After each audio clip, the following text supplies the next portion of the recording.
Buenas noches, hermanos. Les invito a que abran su Biblia en Jeremías 29:7. Jeremías 29:7.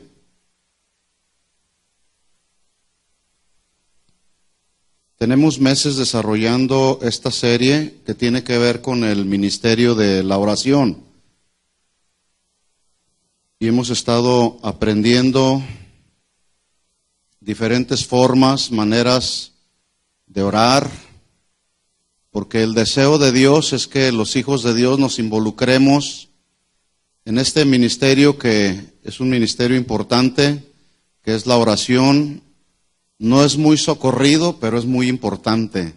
No a toda la gente le gusta orar, no a toda la gente le gusta acudir a orar, pero es uno de los ministerios muy importantes dentro de la iglesia. De toda congregación debe de haber un ministerio de oración. Y en esta casa, que se llama Casa de Oración, pues no es la excepción. Hay un ministerio de oración. Y la semana pasada estuve compartiendo la primera de dos partes del tema que titulé Procurar la paz de la ciudad.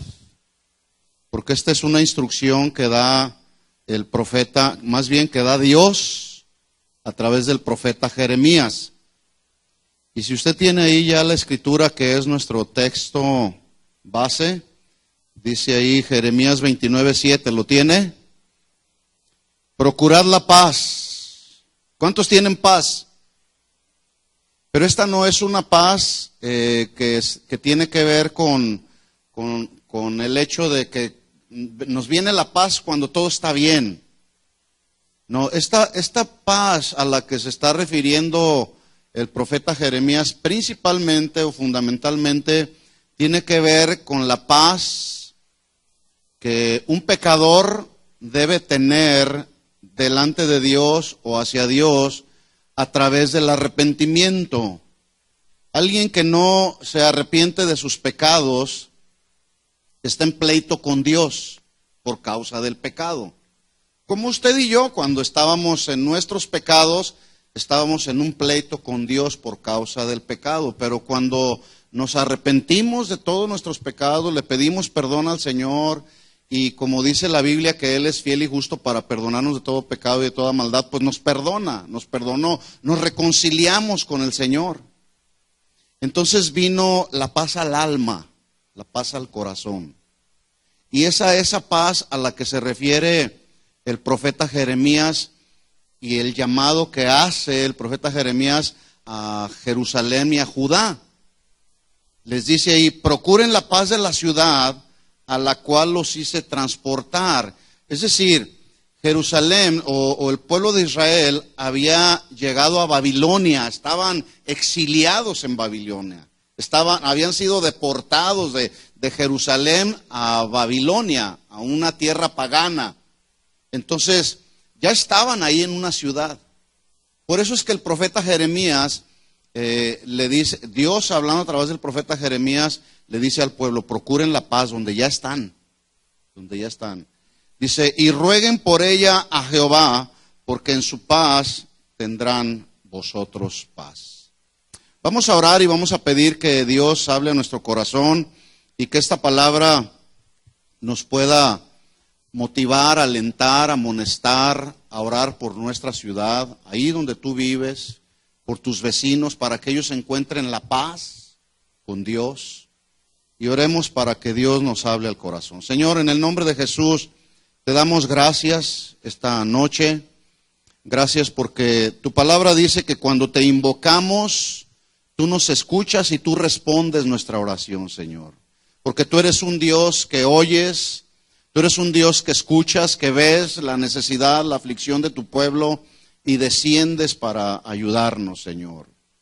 Tu palabra también dice que invocarán el nombre de Jehová y todos aquellos que invocaren tu nombre serán salvos, Señor. Así que en esta noche, Señor, invocamos tu nombre, Señor, nombre que es sobre todo nombre.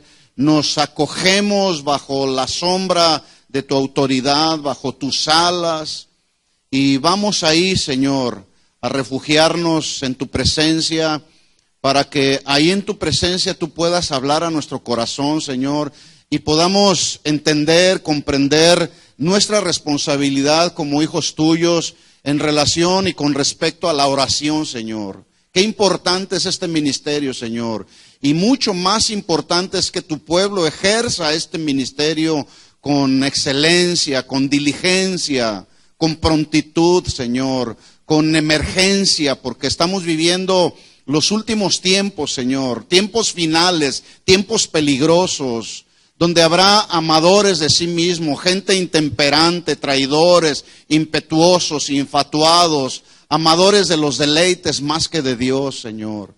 Por eso es que tú hablas a través del profeta Jeremías y nos llamas, Señor, a orar por la paz de la ciudad, Señor. Esta ciudad donde ya nos encontramos, Señor, donde tú con un propósito nos trajiste a este lugar, a esta ciudad, al lugar donde tú nos has establecido, Señor. Porque tu palabra dice que en la paz de la ciudad encontraremos nosotros paz, Señor. Así que háblanos a nuestro corazón esta noche, te lo pedimos en el nombre de Jesús. Y la iglesia dice, amén, amén. Que el Señor hable a nuestro corazón. En Primera de Timoteo capítulo 2, versículo 1, Pablo en la misma línea de enseñanza que le está dando a su joven discípulo y pastor Timoteo, le da instrucciones sobre la oración precisamente porque, vuelvo a repetir, es un ministerio muy importante. Entonces Pablo le dice en 1 Timoteo capítulo 2, versículo 1, le dice, exhorto ante todo, donde la palabra exhortar significa alentar, animar, pero en un sentido más estricto, con la autoridad que Pablo tenía, esta palabra exhortar significa exigir, en el buen sentido de la palabra. Entonces Pablo le está diciendo a Timoteo, Timoteo, te animo, te quiero alentar, pero también te quiero exigir que oren, hagan rogativas, oraciones, peticiones y acciones de gracias, y dice, por todos los hombres. ¿Por quién debemos orar? Por todos los hombres. ¿Usted ora por sus vecinos? ¿Por sus compañeros de trabajo? ¿Ora por las autoridades de este país? Porque a veces nos limitamos solamente a señalar y decir, qué malo es este gobernante. Y bueno, es que, ¿qué podemos esperar de personas que no conocen al Señor? Podemos esperar maldad, podemos esperar un gobierno sin sabiduría o gobernar con una sabiduría humana. Pero la responsabilidad que tenemos nosotros como hijos de Dios es orar por ellos. Ahí está la instrucción de Pablo. Les exhorto, les animo, les exijo a que oren. Rogativas, oraciones, peticiones, pero también acciones de gracias por todos los hombres. ¿Cuántos dan gracias a Dios por el gobierno que Dios nos dio? Debemos dar gracias a Dios, aunque puedas decir, creo que no están gobernando de la mejor manera. Ese no es asunto de nosotros. Yo le quiero decir una cosa, la Biblia dice que las autoridades que están establecidas fueron establecidas por Dios. ¿Por quién fueron establecidas? Dios no se equivoca, mis hermanos. Dios no se equivoca. Él es perfecto y Él es soberano. Y Él da a cada nación lo que cada nación necesita. Él da a cada persona lo que cada persona necesita. Porque Él no se equivoca, Él es soberano, Él conoce lo que todos necesitamos. Si esta nación tiene los gobernantes que tiene, es porque es lo que esta nación necesita. Pero eso no significa que usted y yo no debemos orar por ellos, ¿verdad? Ahí está el llamado, ahí está el ruego, ahí está la súplica. Oremos por la paz del alma, porque toda esa gente que no conoce al Señor están en un pleito con Dios por causa del pecado. Y dice ahí el versículo 2, por los reyes y por todos los que están en eminencia, para que vivamos ¿cómo? Quieta y reposadamente. Esta palabra quietud habla de una tranquilidad del alma. Hoy la gente no vive en una tranquilidad del alma, por el contrario. Algunos andan cuidándose y a qué hora nos van a deportar, ¿verdad? Pero cuando oramos, Dios tiene cuidado de sus hijos. Dios ha tenido cuidado de sus hijos. Y luego dice ahí, para que vivamos quieta y reposadamente, es decir, en apacibilidad. Y habla ahí finalmente diciendo, en toda piedad y honestidad. Bueno, eso es lo que dice la Biblia. ¿Cuántos creen lo que dice la Biblia? Bueno, no basta solamente con creer. Hay que vivir lo que dice la Biblia. Y si la Biblia dice que hay que orar por ellos para vivir quieta y reposadamente, pues más nos vale orar por nuestras autoridades. Otra traducción de estos versículos, voy a leerla, dice de la siguiente manera. Oremos por todos los reyes, los gobernantes, los que están en eminencia, para que seamos bendecidos con un gobierno tan bueno que podamos vivir quieta, que se traduce no molestados desde afuera y reposadamente, es decir, no molestados desde adentro. Esa es una traducción que encontré por ahí. ¿Qué tenemos que hacer? Orar, suplicar a Dios. Esa es una responsabilidad que tenemos los hijos de Dios. Por lo tanto, podremos vivir quieta y reposadamente, y ese vivir quieta y reposadamente, escuchen esto, tiene que ver con paz. Con paz. ¿Cuántos tienen paz? Paz para con Dios. La semana pasada hablamos bastante, y la Biblia lo establece así. La Biblia habla bastante de la paz. Que la palabra del hebreo para paz, ¿cuál es? ¿Cuál? Dígalo fuerte. Shalom. Que se traduce muy simple, pero a la vez muy profundamente. Shalom significa bienestar, salud e integridad. Tres definiciones muy claras que encierran todo lo que significa shalom. Bienestar, salud e integridad. Entonces toma sentido el versículo. Oren por la paz, por el shalom, por el bienestar, por la salud, por la integridad de los habitantes de la ciudad. Porque en su paz, en el shalom, en el bienestar, en la salud y en la integridad de los habitantes de la ciudad, tendremos nosotros salud, tendremos nosotros bienestar. Por eso es necesario orar por la paz. Shalom, dijimos que es uno de los atributos de Dios, porque en Él está la fuente de la paz, porque Él es la paz. Isaías lo llamó, en el capítulo 9, hablando de Jesús, lo llamó príncipe de paz. Jesús es el príncipe que trae paz en tu corazón, ¿sí? Entonces, shalom también dijimos que es la condición del alma. En el alma está contenido los sentimientos, las emociones, la voluntad, pero también ahí en el alma está la mente. Entonces, shalom tiene que ver con la condición del alma y de la mente. Y la Biblia habla también a través del profeta Jeremías en el capítulo 26, versículo 3, dice, tú guardarás en completa paz. ¿A quiénes? Aquel en cuyo pensamiento en ti persevera. ¿Sí? Hay que estar en la presencia de Dios para experimentar la paz.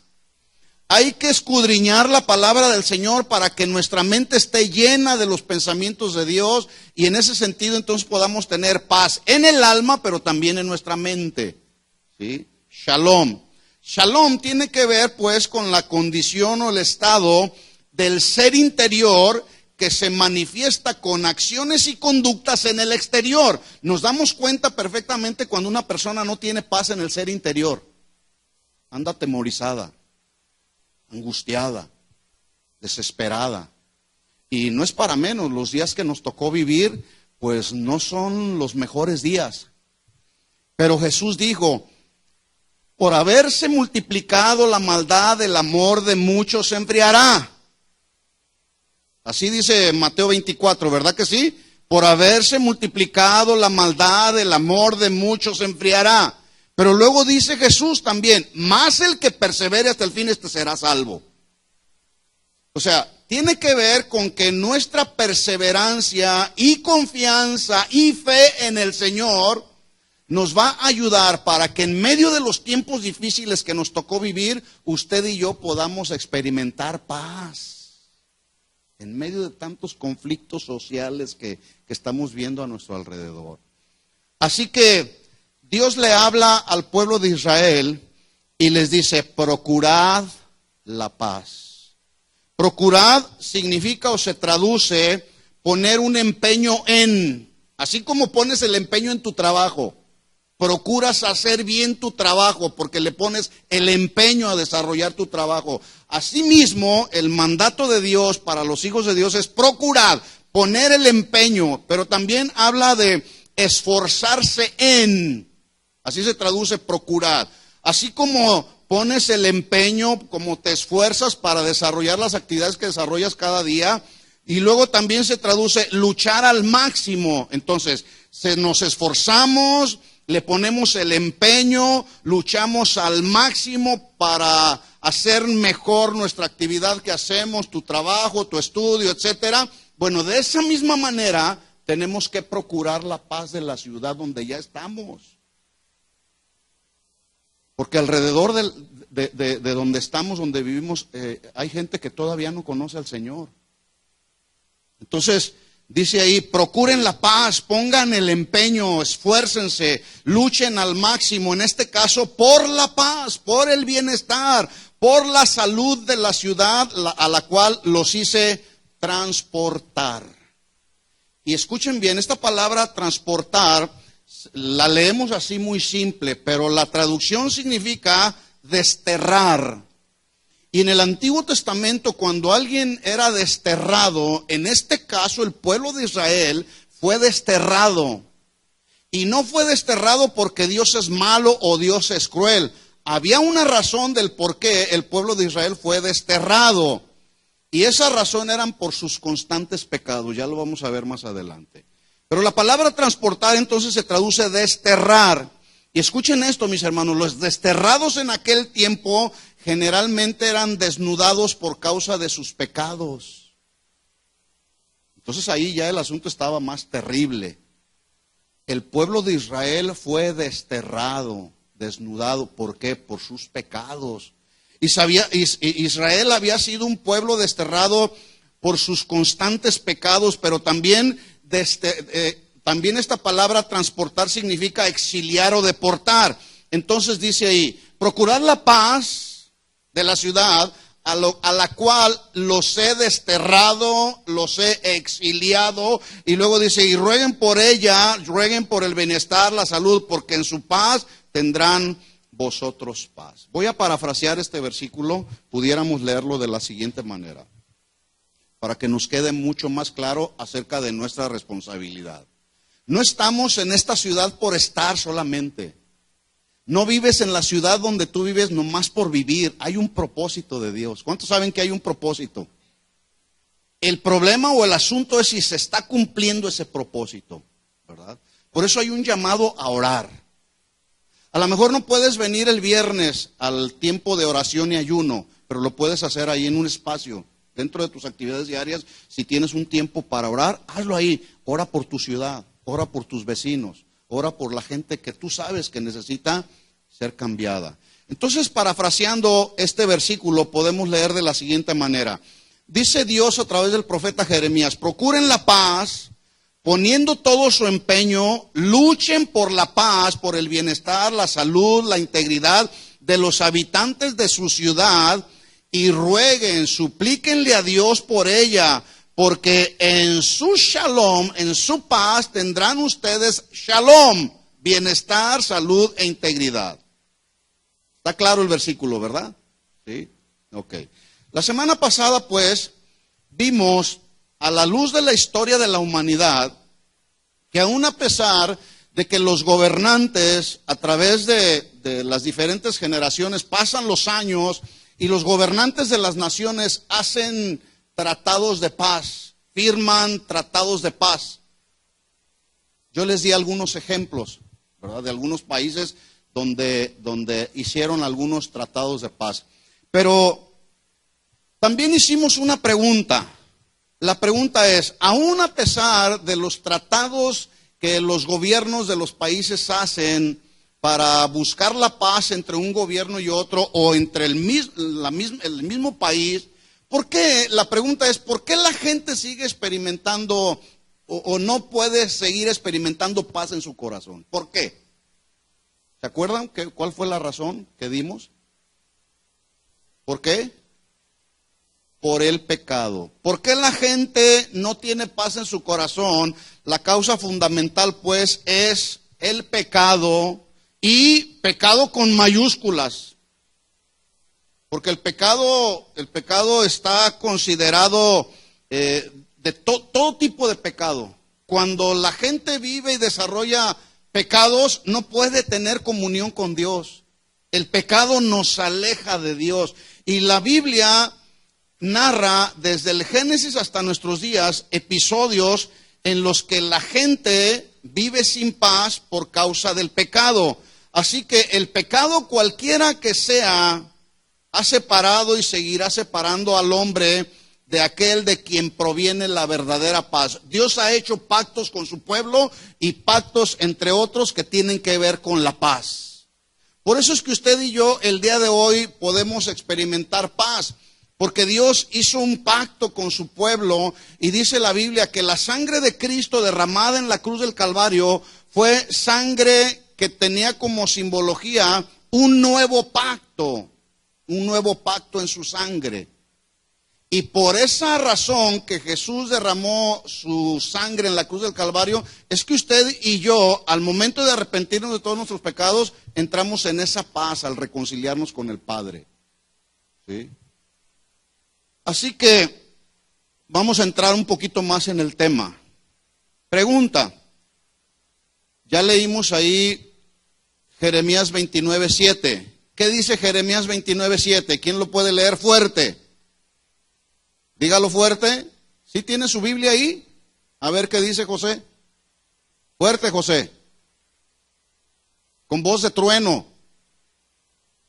Procurad. ¿Qué dice?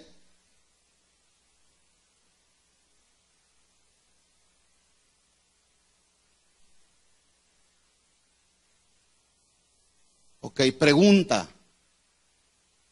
¿Por qué Dios le da la instrucción a Israel de procurar la paz de la ciudad a donde habían sido deportados? ¿Y por qué Dios les dice que rueguen por ella? La respuesta es que debemos entender que en el contexto de donde está este texto, donde Dios les estaba diciendo al pueblo de Israel, bueno, ya están ustedes deportados, ya están desterrados, exiliados, ya están en Babilonia, ya están en una ciudad pecaminosa. Por lo tanto, si ya están ahí, procuren la paz, procuren el bienestar. Así que podemos ver que según el contexto, desde el capítulo 25 hasta el capítulo 29, es un solo mensaje. La Biblia está dividida en capítulos y en versículos, pero anteriormente la Biblia era todo un libro sin capítulos y versículos. Se tuvo que hacer de esa manera para poder separar cada tema. Entonces podemos encontrarnos cuando estudiamos este mensaje particularmente y la razón del por qué Dios le dijo a Israel que procuraran la paz de la ciudad.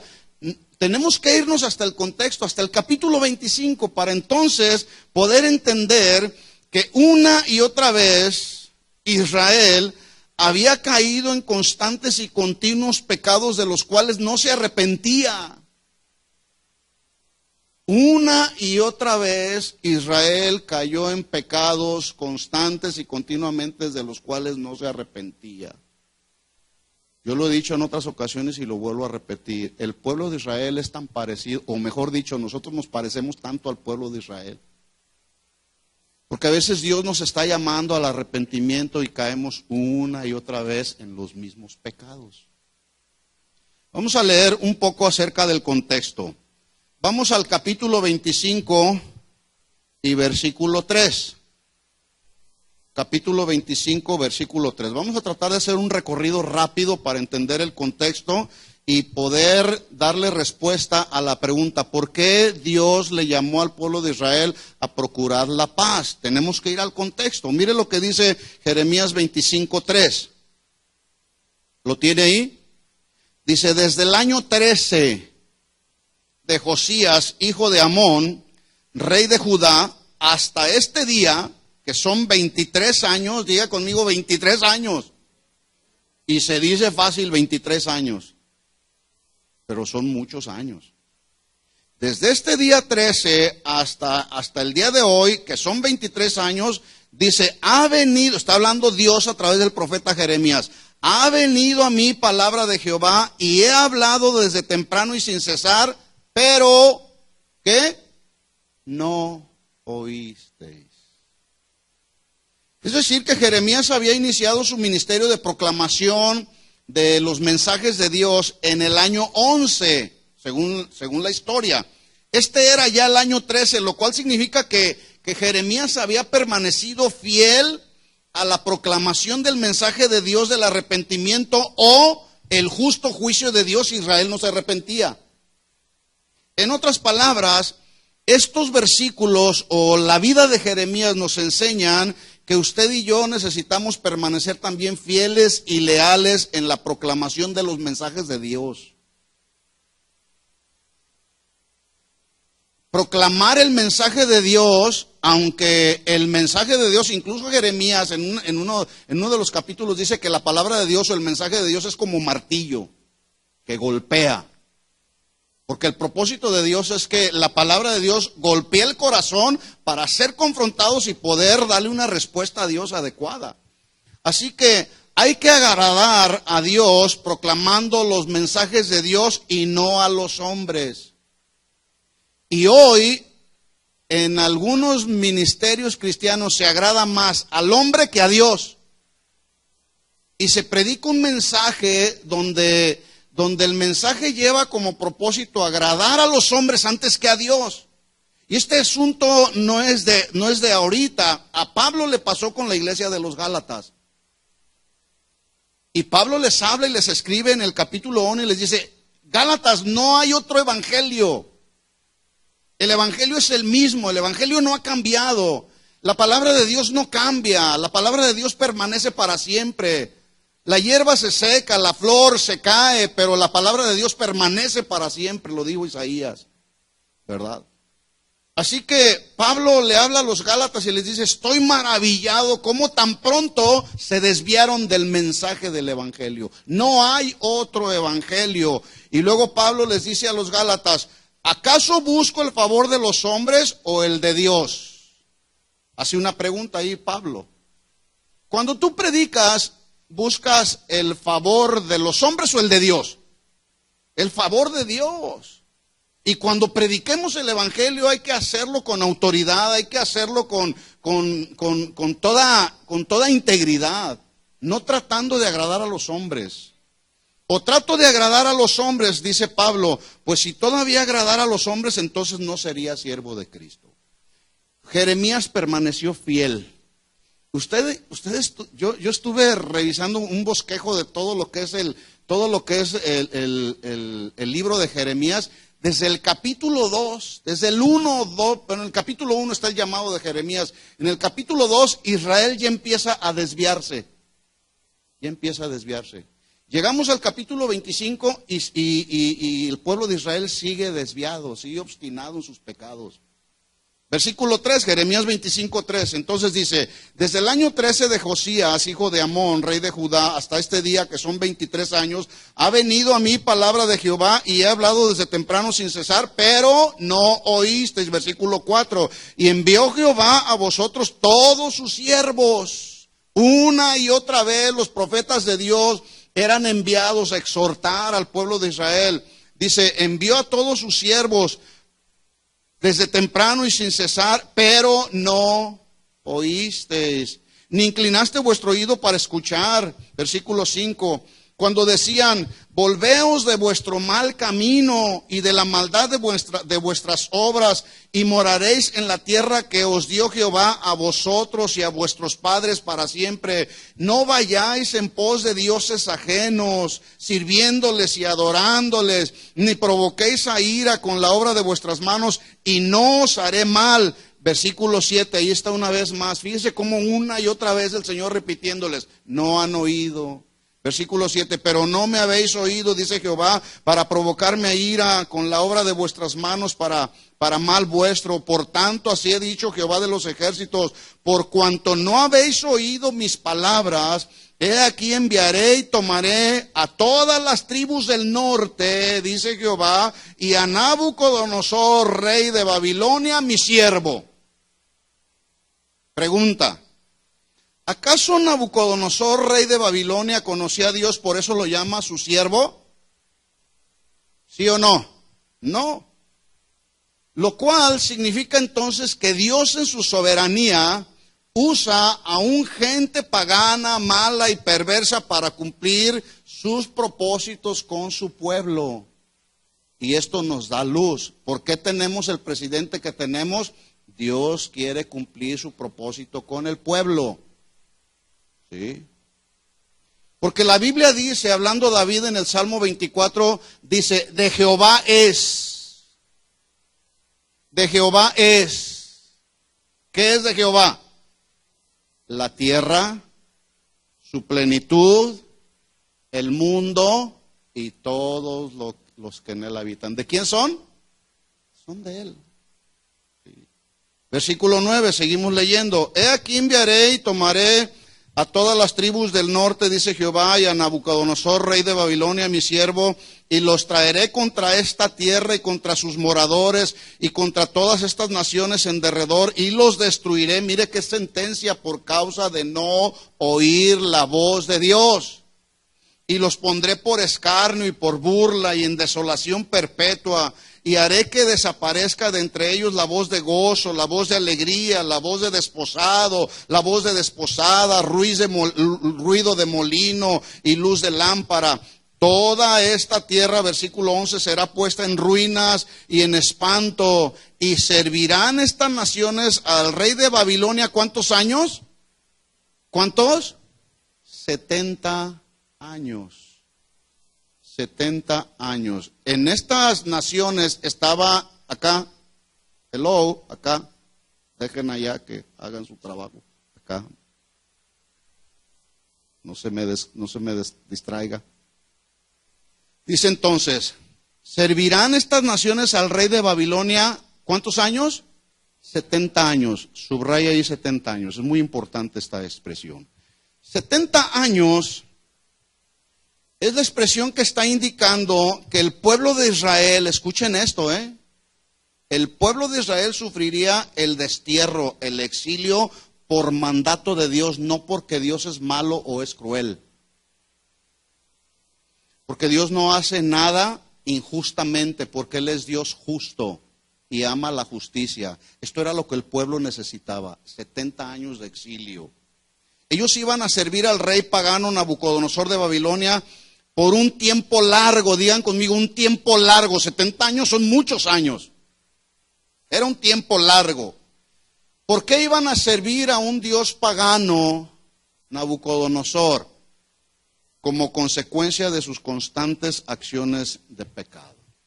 Eso es lo que dice el capítulo 25. Llegamos al capítulo 26 y Jeremías está hablando una vez más de parte de Dios. Y ahora está confrontando a los líderes con el fin de que se arrepientan. Capítulo 26, versículo 2. Capítulo 26, versículo 2. ¿Lo tiene ahí? Ok. Dice así la escritura, versículo 2. Así ha dicho Jehová. Le está hablando Dios al pueblo de Israel a través de Jeremías. Le dice a Jeremías, ponte en el atrio de la casa de Jehová. Esta es la casa de Jehová. En el tabernáculo había tres partes importantes. Era el atrio, el lugar santo y el lugar santísimo. ¿Sí? Ese es el atrio. Simbólicamente, estoy poniendo un ejemplo solamente.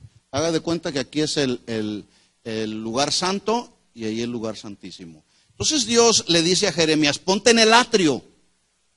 Ahí el atrio era el lugar público donde se juntaban todas las personas que llegaban para adorar a Dios, como usted y yo lo acabamos de hacer hace un momento.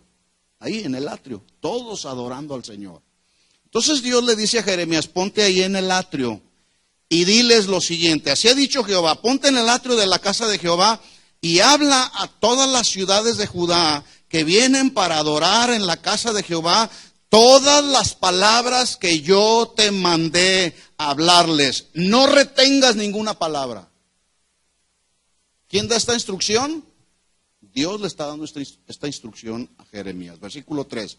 Quizá oigan y se vuelvan cada uno de su mal camino, y me arrepentiré yo del mal que pienso hacerles por la maldad de sus obras. ¿Cuántos años iban a permanecer Israel en destierro? 70 años.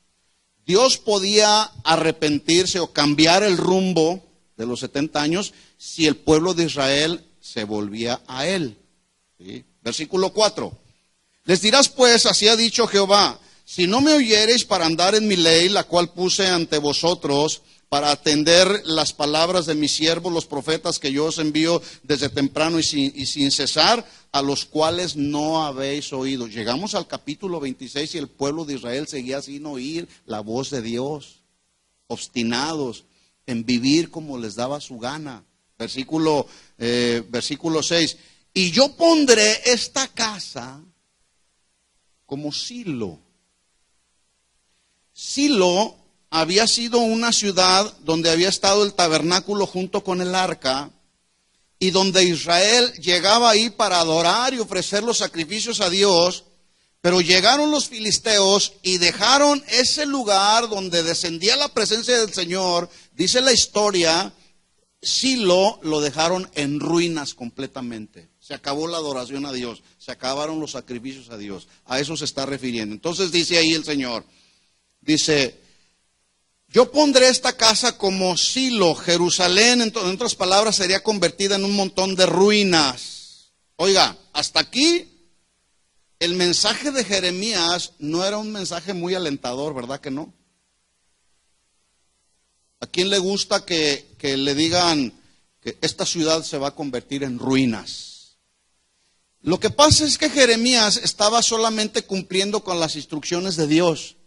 Dios le había dicho en el versículo 2, todas las palabras que yo te mande, todas esas palabras hablarás y no vas a retener ninguna de ellas. Y Jeremías tenía que permanecer fiel a la palabra, como usted y yo tenemos que permanecer fieles a la palabra. Entonces sigue diciendo el versículo 6, yo pondré esta casa como Silo y esta ciudad la pondré por maldición a todas las naciones de la tierra. Imagínese que viene uno de esos profetas de veras, como Jeremías, y nos dice, esta ciudad de Fontana y sus alrededores los pondré como una ciudad señalada, como maldita, frente a todas las naciones de la tierra. ¿Cómo se sentiría usted? Yo me sentiría mal. Como la ciudad de San Bernardino, yo no sé si usted sabía, pero la ciudad de San Bernardino ha sido considerada hoy por hoy, esto es lo que dicen los índices de criminalidad del año pasado, 2017, la ciudad de San Bernardino ha sido considerada la ciudad más peligrosa de California. ¿Sabía usted eso? Es la ciudad más peligrosa de California, San Bernardino. No sé si hay alguien aquí que vive en San Bernardino. Cuídese por ahí de los criminales, cuídese de los ladrones, cuídese de los pandilleros. ¿Sí? Entonces dice versículo 7, y los sacerdotes y los profetas y todo el pueblo, escuche bien, porque Jeremías está hablando a los sacerdotes, está hablando a los profetas, le está hablando al pueblo. Dice, y los profetas y todo el pueblo oyeron a Jeremías hablar estas palabras en la casa de Jehová. Y cuando terminó, versículo 8, de hablar Jeremías todo lo que Jehová le había mandado que hablase a todo el pueblo, los sacerdotes y los profetas, todo el pueblo, ¿qué hizo? Se humillaron en la presencia del Señor y clamaron por la misericordia de Dios. ¿Qué hicieron? ¿Qué dice ahí su Biblia que hicieron? Le echaron mano a Jeremías y le dijeron, de cierto te vas a morir.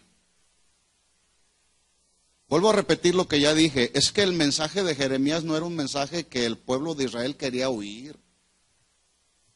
Como el día de hoy sucede con muchos cristianos, cuando somos confrontados con las verdades de Dios, no es a veces lo que queremos oír.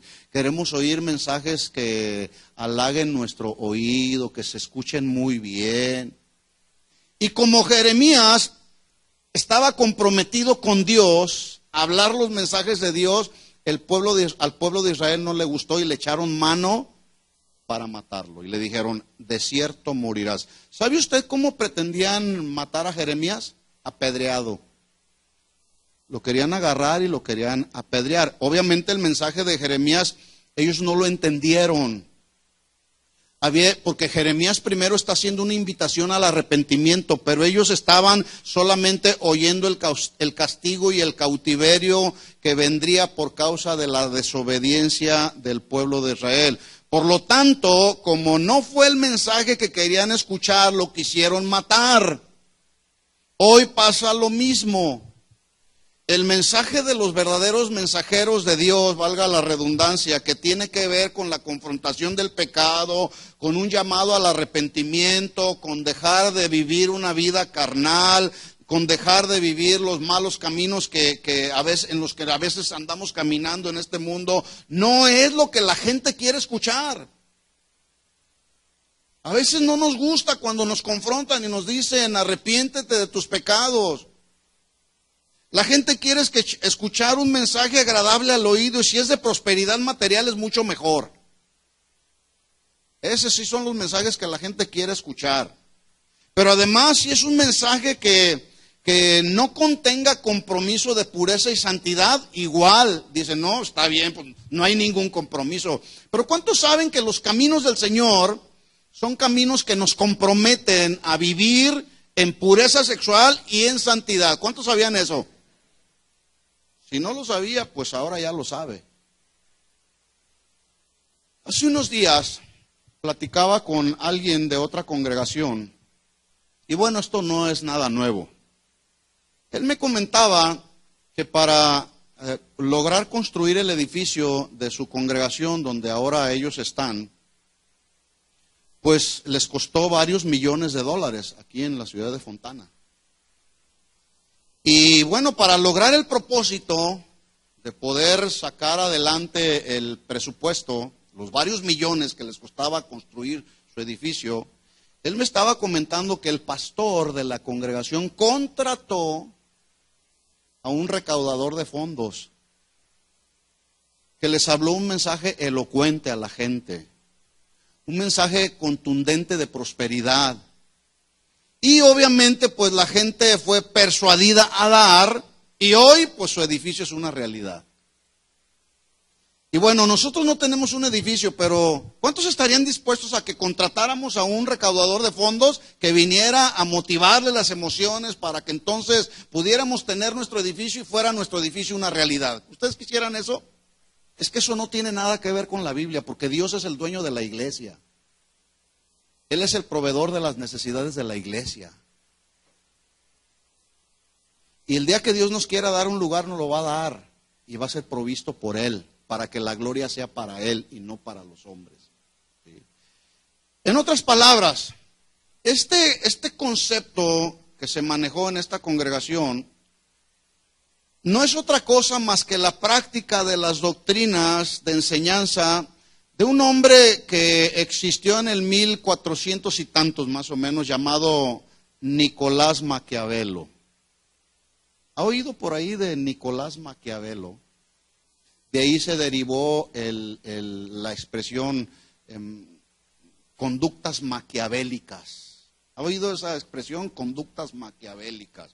Bueno, este Nicolás Maquiavelo fue uno de los hombres, era un filósofo, fue considerado un hombre de ciencias políticas. Él escribió un tratado de doctrina política titulado El Príncipe. Ahí en ese tratado, él estableció doctrinas, escuchen esto, para los políticos, ¿sí? Porque era como el papá de la política. Pero algunas de esas doctrinas que él escribió ahí en este tratado, lamentablemente hoy se están practicando en algunas de las llamadas congregaciones cristianas. Acciones maquiavélicas. Por ejemplo, Una de ellas se practica muy comúnmente y es conocida, a lo mejor usted la ha escuchado por ahí, el fin justifica, ¿qué? Los medios. Bueno, esa es una doctrina de Nicolás Maquiavelo, una doctrina maquiavélica. El fin justifica los medios. En otras palabras, el resultado justifica las acciones. No importa cómo se logre la meta, con tal de que tenga los resultados que deseo. ¿Cuántos quisieran que tuviéramos nuestro edificio? ¿Podemos usar esta doctrina? No, porque es una doctrina maquiavélica. ¿Sí? Yo prefiero usar las doctrinas de Dios. ¿Sí? Pero hay quienes prefieren usar este tipo de doctrinas. El fin justifica los medios. Quiero lograr mis propósitos, bueno, no importa de qué manera, con tal de que se logren resultados. El fin justifica los medios. Miren la Biblia el mensaje de uno de esos profetas que le hablan al pueblo lo que el pueblo quiere oír. En la Biblia encontramos ejemplos como el que le acabo de mencionar. No importa que sea un hombre que ni cristiano es, con que nos ayude a recaudar los fondos que estamos necesitando para lograr el propósito que queremos, no importa que ni cristiano sea, con tal que la gente dé. ¿Sí se entiende el concepto? Bueno, la Biblia habla también de ese tipo de profetas, ¿sí? Mire lo que dice Jeremías 25:11. Solamente le recuerdo el decreto que Dios ya le había dado a las naciones de aquel tiempo, incluyendo a Israel, que Israel y todas las naciones servirían al rey de Babilonia, ¿cuántos años? 70 años. Ese fue el decreto de Dios, el mandamiento de Dios. No fue un mandamiento de Jeremías, no fue un mandamiento de Nabucodonosor, no fue un mandamiento de Dios. El pueblo de Israel sería sometido a un exilio por 70 años. Jeremías capítulo 28, vamos ahí. Acuérdese que estamos viendo el contexto del por qué Dios le dice en el capítulo 29 a Israel: procurad la paz de la ciudad a la cual os hice transportar, porque en su paz tendrán ustedes paz. Jeremías capítulo 28, versículo 1. ¿Ya lo tiene ahí? Pregunta, ¿cómo dice el encabezado de su Biblia? Algunas Biblias traen un encabezado por ahí. ¿Cómo dice el encabezado de su Biblia? Falsa profecía de Ananías. Oiga, en la Biblia se mencionan falsos profetas también, y este era uno de ellos. Mire lo que dijo este profeta, versículo 1. Aconteció en el mismo año, en el principio del reinado de Sedequías, rey de Judá, en el año cuarto, en el quinto mes, que Ananías, hijo de Azur, este no es el Ananías que se menciona en el capítulo 6 de Daniel, este es otro Ananías. Hay varios Ananías que se mencionan, pero este es otro Ananías, no es el mismo. Dice, Ananías, hijo de Azur, profeta que era de Gabaón, me habló en la casa de Jehová, delante de los sacerdotes y de todo el pueblo, diciendo... En aquel tiempo los profetas se levantaban y decían, así dice el Señor. Entonces este profeta Ananías se levanta y así dice el Señor. Ahora, no se dice mucho acerca de este profeta. Lo único que dicen algunos comentaristas es que fue un enemigo del profeta Jeremías, o mejor dicho, un enemigo de los mensajes que Dios le daba a Jeremías para que hablara con el pueblo. Él se oponía. Era un opositor, como hoy se oponen muchos de los falsos profetas, se oponen a los verdaderos profetas que están hablando los verdaderos mensajes de Dios. Y hay una lucha, y esto se da en la Biblia, este es un caso de esos. En tanto Dios le dijo a Israel que su cautiverio duraría, ¿cuántos años?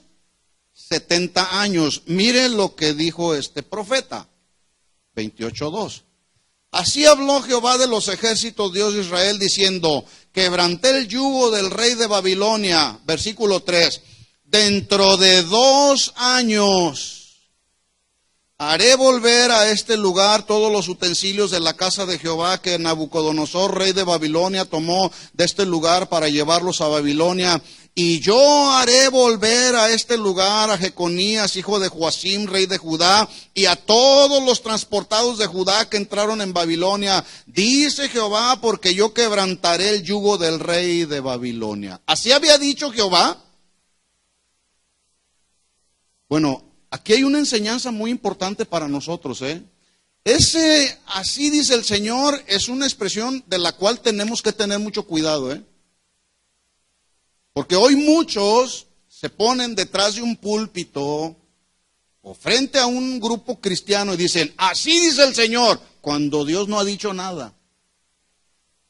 Mucho cuidado. Para eso Dios nos ha dado el Espíritu Santo y nos ha dado discernimiento espiritual para poder discernir, diferenciar la verdad de la mentira. ¿Sí? Jamás nadie, por más unción que tenga, podrá cambiar o desviar los planes perfectos de Dios, y menos con un mensaje popular, pero falso y mentiroso. Jamás. Dios puede cambiar sus planes cuando hay clamor, cuando hay un corazón manso y humilde. Dios puede cambiar sus planes. De hecho, ese era el mensaje de Jeremías. Si ustedes obedecen mis mandamientos, yo me volveré del mal que ya he determinado para ustedes. Pero el pueblo no quiso oír. Entonces, jamás nadie podrá cambiar los planes perfectos de Dios, y mucho menos con un mensaje popular y mentiroso. Este profeta Ananías había profetizado al pueblo, entre comillas así, buenas nuevas, pero lamentablemente esas buenas nuevas eran falsas como el mismo profeta, y en su falsa profecía llevó su condenación. En su falsa profecía llevó su condenación. ¿Cuál fue su condenación? Versículo 15. Mire la voz de un verdadero profeta que está comprometido con Dios. Jeremías 28:15. Entonces dijo el profeta Jeremías al profeta Ananías: ahora oye, Ananías, Jehová no te envió. Mire, un verdadero profeta de Dios comprometido con Dios, Y a veces lo que hacemos es, no, yo no me voy a buscar problemas con el profeta aquel. No, hay que ir, mira, Dios no te envió, eso que estás diciendo es falso, Hay que ser valientes, como Jeremías. Dice, Jehová no te envió, y tú has hecho confiar en mentiras a este pueblo. ¿Qué fue lo que hizo Ananías? Hizo confiar al pueblo en una mentira, diciéndoles, no, su cautiverio no va a durar 70 años, van a ser solamente 2 años. Y pues obviamente el pueblo de Israel dijo, no, pues gloria a Dios, nomás 2 años, no, pues no hay ningún problema, pues aquí vamos a... No era Dios hablando. Cualquier parecido con la realidad es mera coincidencia, Versículo 16, por tanto, así ha dicho Jehová. Ahora sí, aquí viene la voz de Dios, He aquí que yo te quito de sobre la faz de la tierra. Morirás en este año porque hablaste rebelión contra Jehová. Versículo 17. Y en el mismo año murió Ananías en el mes 7. ¿Sabe cuánto tiempo pasó desde el momento en que Jeremías le habló a Ananías? Solamente 2 meses. Y murió. ¿Por qué murió? ¿Porque Dios es malo y es cruel? Por mentiroso. ¿Por qué murió? Por mentiroso. La mentira, mis hermanos, es tan destructiva que en este caso, este falso profeta llevó al pueblo de Israel a rebelarse contra los designios de Dios. Y a lo mejor usted podrá decir, bueno, ¿y por qué tanto falso profeta que hay alrededor del mundo? ¿Por qué Dios no acaba con ellos? Porque también Dios está probando nuestra fe. Porque también Dios está enseñándonos a discernir. Pero les llegará su momento, tarde o temprano. les llegará su momento. Por lo tanto, mis hermanos, la mentira fue un pecado tan grave que Dios castigó con la muerte. Y luego a veces nos encontramos con que luego decimos, pues es una mentirita piadosa, dicen algunos. ¿Será? ¿Serán mentiras piadosas? ¿O mentiritas blancas? O como dice mi nieto, me estás echando mentirillas. No, las mentiras son mentiras. Mentirillas o mentiras es mentira delante de Dios. Y la mentira, como en este caso, es castigada con la muerte. ¿Estamos de acuerdo? Por eso el llamado de Dios para los hijos de Dios es caminar en la verdad, ceñidos con el cinturón de la verdad. ¿Sabe cuál es el cinturón de la verdad? El fajo. ¿Sí? Hay que amarrárnoslo bien y hay que hablar con la verdad. Voy a hacer un paréntesis aquí. En el recorrido que estamos haciendo para hablarles de un poquito de este punto. Eventualmente Dios pone a prueba nuestra integridad y la veracidad con la que nos conducimos dentro y fuera de la iglesia, dentro y fuera del hogar. Dios nos pone a prueba.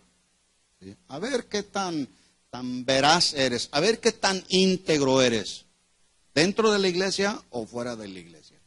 Hay un caso en la historia de los jueces, en el libro de los jueces, donde hubo un pleito que originó una guerra, dice la historia, y ahorita vamos a leer unos versículos. Esta guerra se llevó a cabo entre los varones de Galaad, bajo el liderazgo de Jefté. Estos varones de Galaad eran considerados como la escoria, como lo más bajo del mundo por los de la tribu de Efraín. Galaad, tribu de Efraín. Estos dos grupos, escuchen bien esto, conocían a Dios, servían al mismo Dios. Por decirlo así en términos, en nuestro lenguaje actual, por decirlo, eran de la misma congregación, pero se pelearon. Cualquier parecido con la realidad es mera coincidencia, ¿verdad? Eran de la misma familia, de la familia de Dios. Pero escuchen esto, se pelearon hasta la muerte. El resultado fue que los de Galaad vencieron a los de Efraín.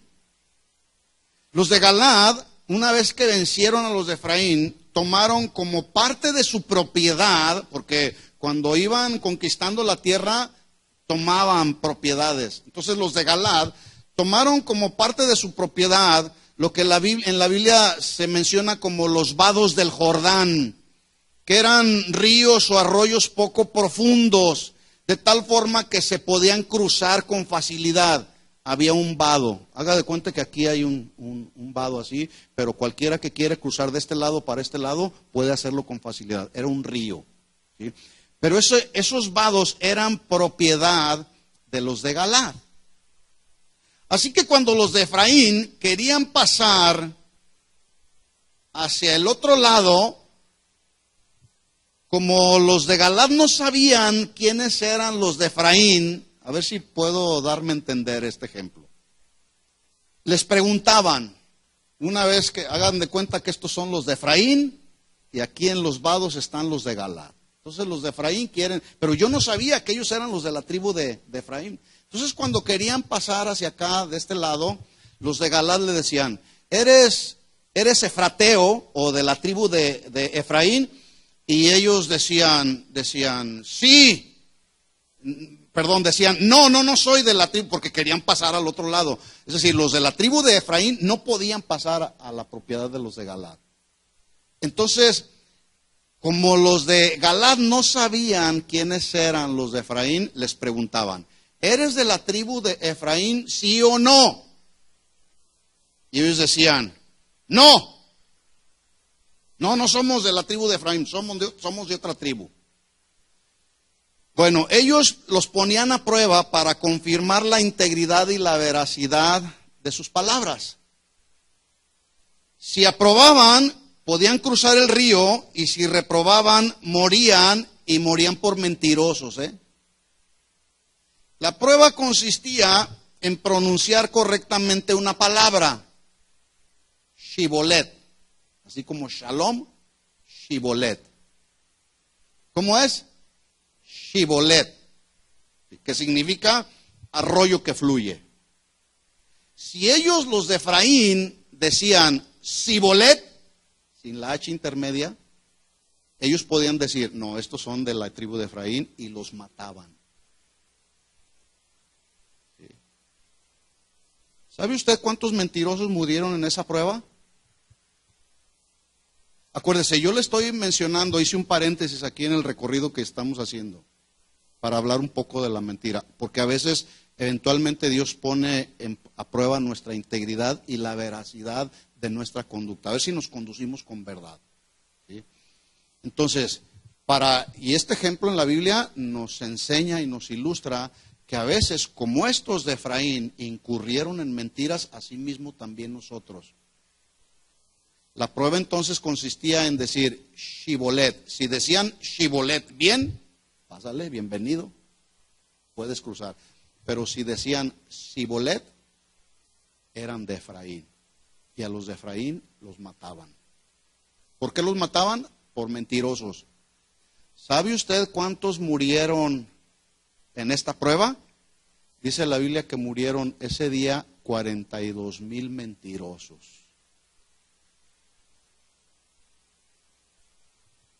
42. ¿Por qué murieron? Por mentirosos. Estoy haciendo énfasis en que Dios juzga la mentira con mucha seriedad.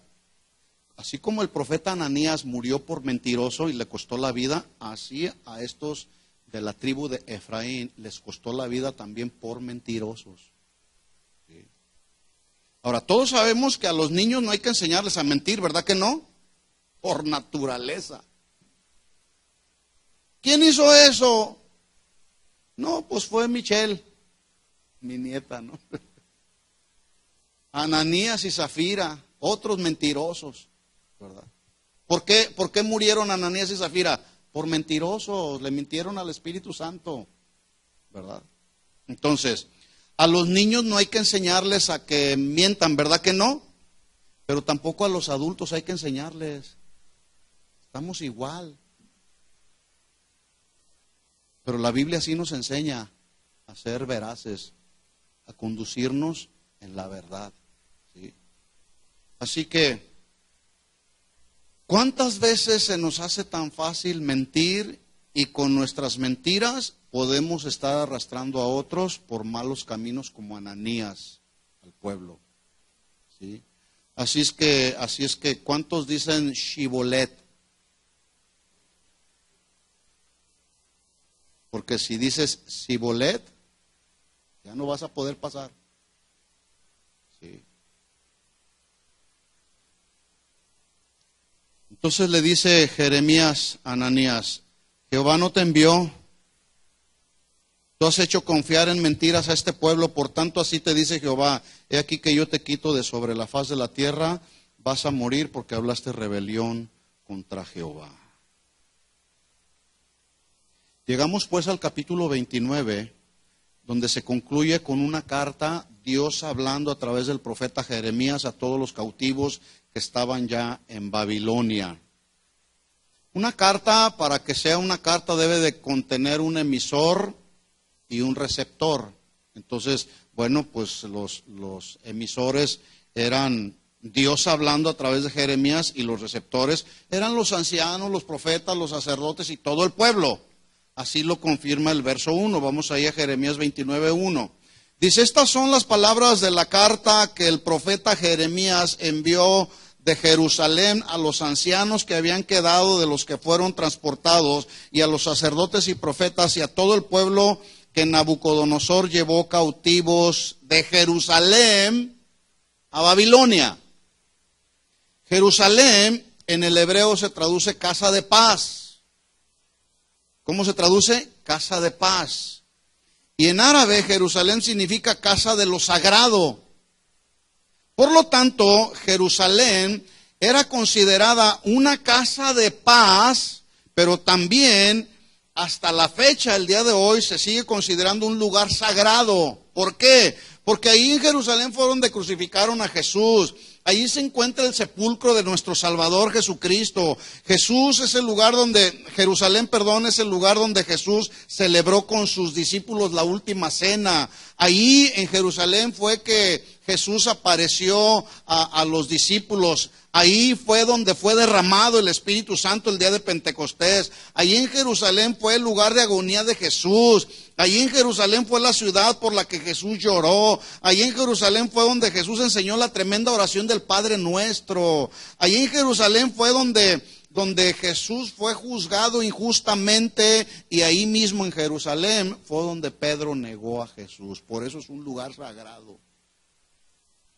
Y Babilonia significa puerta de los dioses o puerta del Dios. No especifica cuál, porque tenían muchos dioses. Entonces yo quiero que ponga atención en esto. Babilonia era una ciudad considerada como una ciudad de autosuficiencia, de soberbia, de orgullo y de todo tipo de inmoralidad sexual. Ahí fue donde fue enviado el pueblo de Israel, de Jerusalén, de una casa de paz y de un lugar sagrado a un lugar de los dioses, a Babilonia. Por eso fue que el profeta Jeremías le dijo al pueblo de Israel: procuren la paz. Ya están ahí, ya están en Babilonia. Ya están en la ciudad de los dioses. Ya están en la ciudad de la soberbia, en la ciudad donde hay todo tipo de depravación y de inmoralidad sexual. Ya están ahí. Bueno, ahora ya están ahí. Fueron sacados de la ciudad de paz y de la ciudad sagrada. Bueno, ahora ya están ahí. Oren por la paz de la ciudad. Procuren la paz de la ciudad, el bienestar, la salud, la integridad de la ciudad de Babilonia, para que en esa paz tengan ustedes también paz.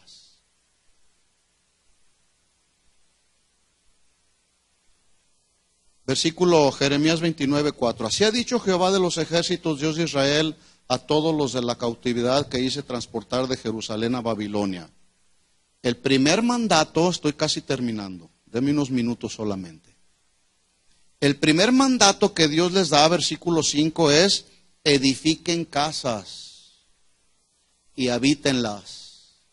Ya estás aquí, estamos en medio de un mundo de maldad. Edifica tu casa, mi hermano. Habita tu casa. ¿Sí? No, estos exiliados no se sentían como parte de la misma comunidad de Babilonia. Obviamente estaban en una ciudad extraña. Pero Dios, como el cautiverio iba a ser de 70 años, Dios les dice: habiten, edifiquen sus casas y habítenlas. Planten huertos y coman del fruto de ellos. Cásense, engendren hijos e hijas. Den mujeres a vuestros hijos y dad maridos a vuestras hijas, para que tengan hijos e hijas, y multiplíquense ahí y no disminuyáis. Todos estos mandatos que Dios le está dando tenían que ver con la normalidad de la vida. En otras palabras, Dios les estaba diciendo: hagan una vida normal. Así como teníamos nuestra vida normal en los países donde venimos, ya estamos en este país, mis hermanos. Yo quiero que pongamos en contexto nuestra realidad actual. ¿Sí? Porque ese es el enfoque precisamente del mensaje. Ya estamos aquí, de la manera como tú estés, en la condición y en el estatus en el que tú estés. Ya estamos aquí. Edifica tu casa. Habita tu casa. Que tus hijos y tus hijas se casen. Que tengan hijos. ¿Sí estamos entendiendo el mensaje? Pero escuchen bien esto. El mandato más sorprendente que le da Dios al pueblo de Israel es: ya estás ahí en medio de una sociedad maligna y perversa. Ahora procura la paz, el bienestar, la salud de la ciudad donde ya viven cautivos. Hermanos, ya estamos aquí. Hay que orar por la paz de la ciudad. Hay que orar por la paz de la nación. Hay que orar por la paz del mundo entero. Pero me estoy refiriendo no a una paz de que deje de haber guerras. porque las guerras se están multiplicando también. Me estoy refiriendo a una paz que tiene que ver con la paz del alma, la paz que usted y yo ya tenemos delante de la presencia del Señor, ¿sí? Por eso es que entonces el profeta Jeremías le está diciendo al pueblo de Israel: procuren la paz de la ciudad a la cual ya los llevé, porque en su paz tendrán ustedes paz. ¿Sí se entiende el mensaje? Bueno, yo dije hace unas semanas atrás que la oración intercesora tiene que ver con ruego, súplica a Dios por la paz. La intercesión no es el privilegio de unos cuantos, la intercesión es una responsabilidad de todos los hijos de Dios. Por lo tanto, si sabemos cuál es nuestra responsabilidad como hijos de Dios, que tiene que ver con el ministerio de la oración, pues tenemos que rogar, tenemos que suplicar a Dios por la paz de la ciudad, por la paz de la nación, para que en esa paz de la gente a nuestro alrededor tengamos paz. Y no solamente debemos orar, tenemos que proclamar también. En otras palabras, tenemos que hablar el mensaje del Evangelio. ¿De acuerdo? Ese es el mensaje. Aquí concluimos precisamente este tema: procurar la paz de la ciudad donde ya estamos, ¿sí? Donde ya Dios nos trajo con un propósito. Si el Señor te regresa, Él sabrá por qué. Pero mientras estemos aquí, hagamos una vida normal. Y esa vida normal, como hijos de Dios, tiene que ver con cumplir con nuestra responsabilidad de interceder por aquellos que todavía no tienen paz en el alma. ¿De acuerdo? Vamos a orar, vamos a terminar este tiempo orando por esta ciudad, orando por tu ciudad, orando por aquella persona que tú sabes que no conoce al Señor. Y podamos entonces clamar al Señor y poder decirle: Señor, queremos la paz de la ciudad, la paz para con mi vecino. Ponte de pie un momento. Si quieres levantar tus manos, dile al Señor: Señor, aquí estamos esta noche y estamos reconociendo, Señor, reconociendo nuestras responsabilidades. Abre tus labios un momento solamente y hagamos de Jeremías 29:7 nuestra oración. Señor, queremos atender a este llamado que tú haces a nosotros como tu pueblo, Señor. Procurad la paz, esforzarnos, Señor, por buscar la paz con nuestros vecinos, con aquellos que no te conocen, nuestros familiares, inclusive que aún no te conocen, Señor. Queremos clamar delante de ti, Señor, para que venga paz al alma, paz al corazón de ellos, Señor. Porque en su paz nosotros tendremos también paz, Señor. Ya estamos en este país, tú nos trajiste a este país con un propósito, Señor. Queremos cumplir ese propósito por el cual, de alguna manera, tú nos hiciste llegar aquí, Señor. En el nombre de Jesús, estamos aquí, Señor, como tu pueblo, levantando nuestras manos a ti, Señor, clamando, sabiendo, entendiendo que todo lo que tú haces, Señor, lo haces perfecto. Tú escuchas nuestro clamor, tú ves nuestra necesidad y tú provees, Señor. En el nombre de Jesús, oramos por aquellos que aún no te conocen, Señor. Por nuestros compañeros de trabajo, Señor, nuestros compañeros de escuela inclusive, Señor. Oramos para que tú traigas paz al alma, así como ha venido paz a nuestro corazón. Ya no estamos en pleito con el Padre por la sangre derramada de Jesús en la cruz. Asimismo, Señor, como nosotros hemos sido reconciliados con el Padre a través de Jesucristo, asimismo clamamos y pedimos, Señor, que aquellos que no te conocen también sean reconciliados contigo, Señor. En el nombre de Jesús, que así sea, Señor. Amén.